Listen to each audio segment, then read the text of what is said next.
Bonjour à tous, je suis ravie de vous retrouver dans cette vidéo pour coudre le pas à pas du t-shirt Todd. Donc là je vais faire la version manche courte, il y a la version manche longue et manche mi-longue, ce sera exactement le même montage dans tous les cas.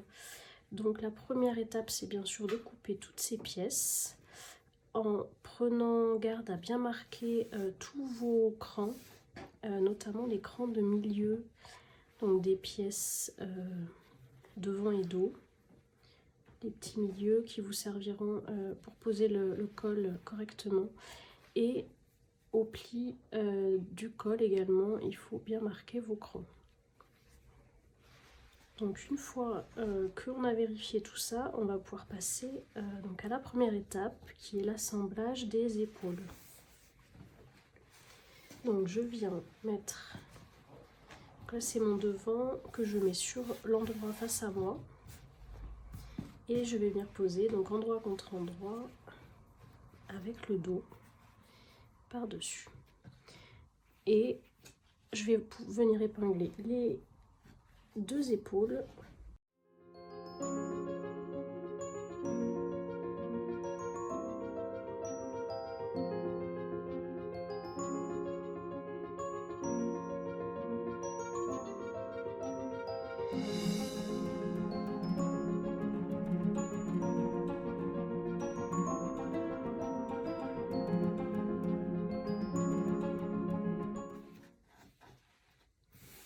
Voilà, une fois assemblé, on va venir coudre à 1 cm du bord, donc soit à la surjeteuse directement.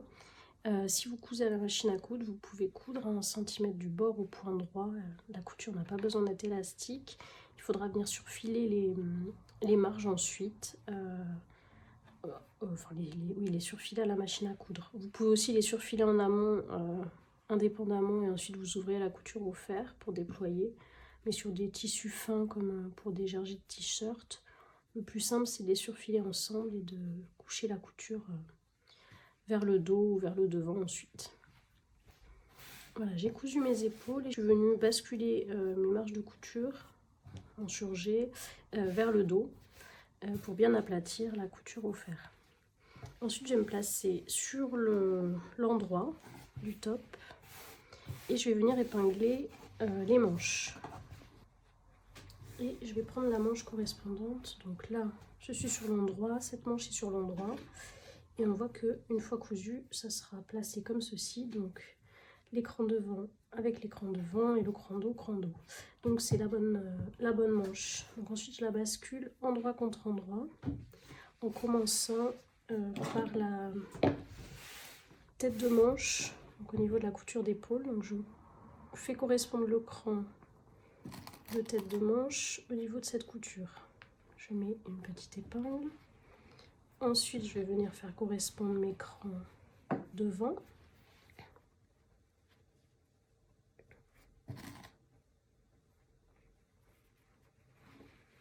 Et enfin, donc la jonction de la couture côté, du top et de la manche.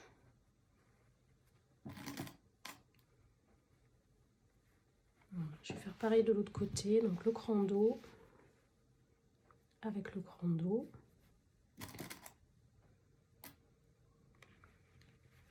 Et la couture côté de la manche avec la couture côté du top. Ce sera à ce niveau-là qu'on viendra coudre les côtés ensuite. Une fois que j'ai positionné toutes ces parties-là, je vais venir répartir le tissu en épinglant soigneusement parce qu'on est quand même sur des formes un peu différentes. Donc ça ne se place pas automatiquement très bien.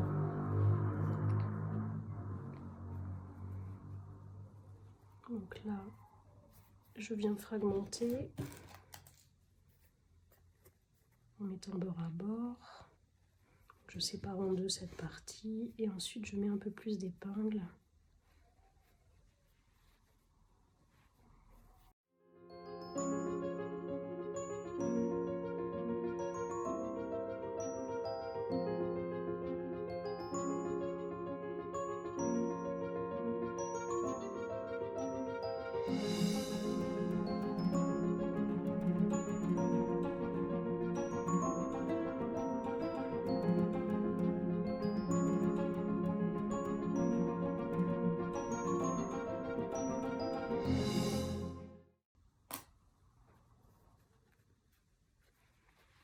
donc bien sûr on va faire pareil de l'autre côté et on va venir coudre ensuite à 1 cm du bord. Donc là il faut que ça soit une couture élastique parce que même si le t-shirt a une coupe assez ample, il ne faut pas entraver l'élasticité de la tête de manche pour que les mouvements ne soient pas gênés au porté. Donc soit on fait un point élastique à la machine à coudre, donc ça peut être le triple point, un point zigzag, ou coudre au point doigt avec un fil élastique type Seraflex, qui est un fil qui a une élasticité, donc qui permet de coudre au point droit en gardant une certaine élasticité. Sinon, on coud, le plus simple, si vous avez, c'est directement à la surjeteuse. Si vous cousez à la machine à coudre, bien sûr, après, vous viendrez surfiler les marges ensemble une fois que vous aurez fait votre couture. Voilà, une fois qu'on a assemblé les manches, il nous reste à faire les coutures côté. Donc on va venir positionner le top endroit contre endroit en déployant bien les manches et on va venir épingler les coutures côté des manches et du top tout ensemble pour qu'on puisse coudre cette couture en une seule fois. Donc je commence par l'extrémité de ma manche.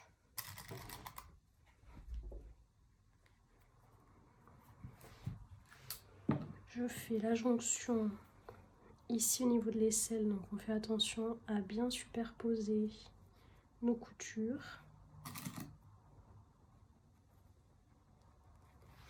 Et je mets une épingle en bas du t-shirt et après je vais répartir mon tissu et épingler proprement.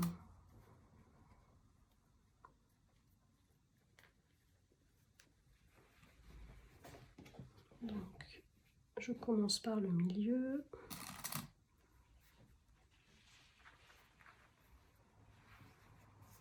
Et ensuite je fractionne.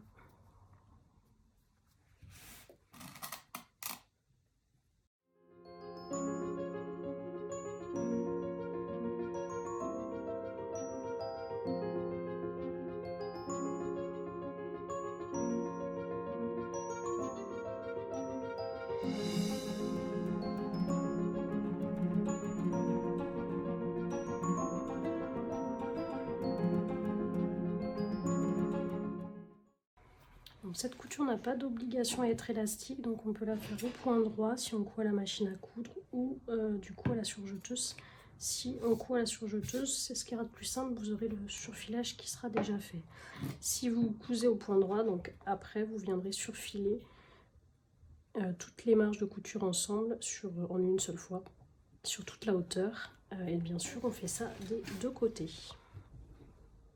Voilà, une fois que c'est cousu, on a la base du t-shirt qui est terminée. Donc on va repasser sur l'endroit.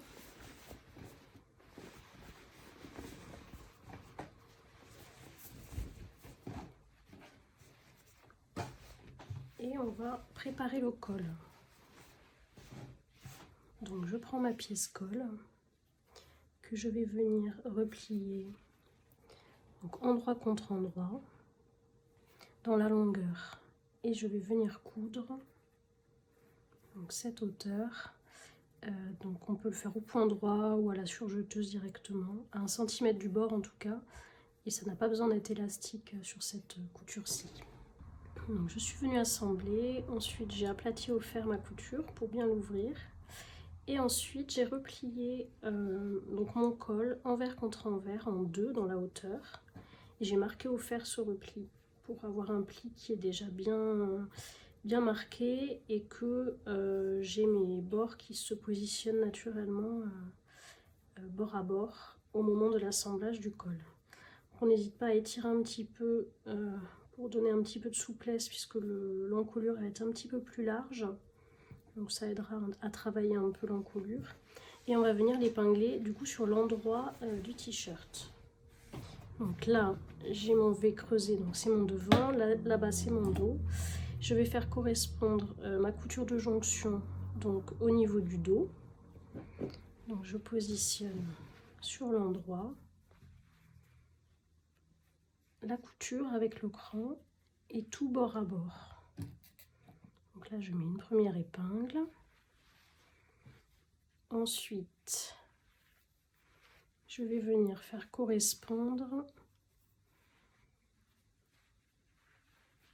mon cran de pli que j'avais marqué, qui est ici, avec le cran du milieu devant.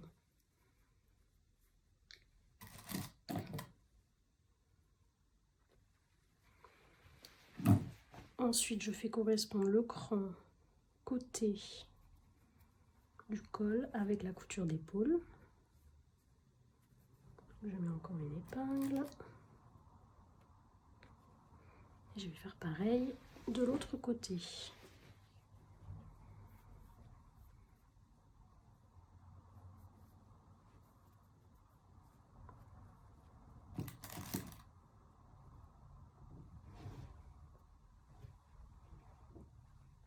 Je vais venir ensuite épingler donc, tout le col soigneusement en mettant pas mal d'épingles pour bien tout positionner. Donc on voit qu'il y a de l'embu au niveau de l'encolure, ce qui est normal. Donc il faut étirer pour bien équilibrer l'embu de l'encolure sur le col. On vient mettre une épingle au milieu. À nouveau ici, je vais étirer un petit peu et venir épingler. Donc, le but c'est d'avoir quelque chose d'harmonieux au niveau de l'embu. Et quand on va coudre, il faudra éviter les plis, donc tirer sur les tissus en même temps qu'on coud. Parce qu'on va utiliser l'élasticité du tissu pour résorber cet embu, qui permet d'avoir une encolure qui se tient bien, qui ne bâille pas.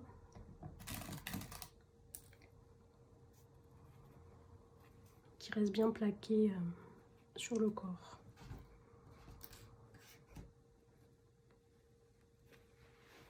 Donc je fais comme ça tout le tour.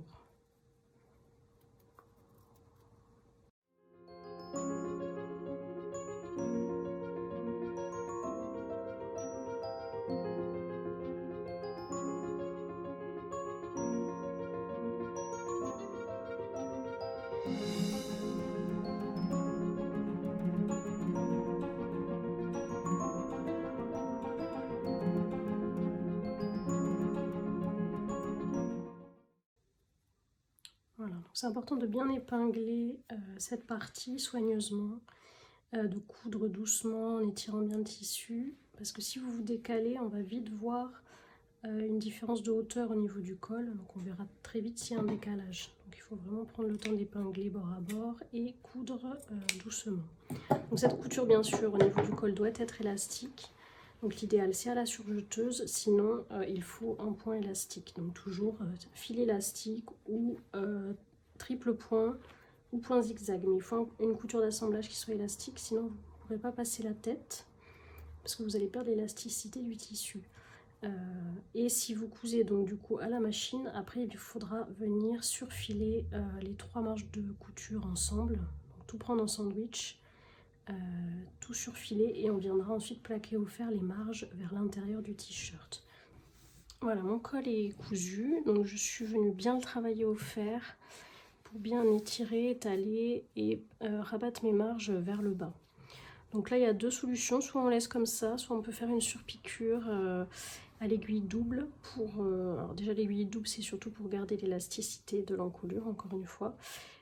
Et pour venir faire du coup une piqûre décorative et qui viendra aussi maintenir la marge de couture vers le bas. Donc ça c'est au choix, on peut le faire ou pas. Moi je vais la faire. Et ensuite je suis venue surfiler, enfin surjeter mes bas de manche et mon bas de t-shirt. Et je vais venir marquer au fer des replis donc de 2 cm vers l'envers pour pouvoir faire donc les ourlets. Je vais marquer bien au fer tout ça. Et ensuite, je viendrai tout coudre à l'aiguille double, donc le col et les ourlets. Pour ce qui est... Alors, on est sur une coupe loose, mais c'est quand même mieux d'être sur une couture élastique. Pour tout ce qui est dans la largeur. Des coutures en hauteur, comme on avait les coutures côté, c'est pas très important. Mais pour le reste, quand même, pour le confort, c'est mieux d'être sur une couture élastique. Donc, soit fil élastique, soit aiguille double, soit un point élastique. Mais dans tous les cas, il vous faudra une couture élastique pour le confort et pas entraver les ouvertures. Donc déjà, à faire un repli offert de 2 cm sur les manches et le bas du top. Voilà, donc j'ai fait ma surpiqûre du col à l'aiguille double. Donc ça fait une surpiqûre propre, décorative, et ça fixe bien la marge de couture. Et je suis venue faire des replis que j'ai bien marqués au fer, donc de 2 cm au niveau des manches et du bas du t-shirt. Et je vais venir coudre également du coup à la double aiguille à ras du bord pour fixer cet ourlet. Voilà, les surpiqûres sont terminées. Donc on a fini nos finitions, nos ourlets de t-shirt. Voilà, j'espère que ce pas à pas vous a plu, qu'il vous a été utile. Et j'espère vous retrouver prochainement sur une prochaine vidéo de pas à pas sur un autre modèle.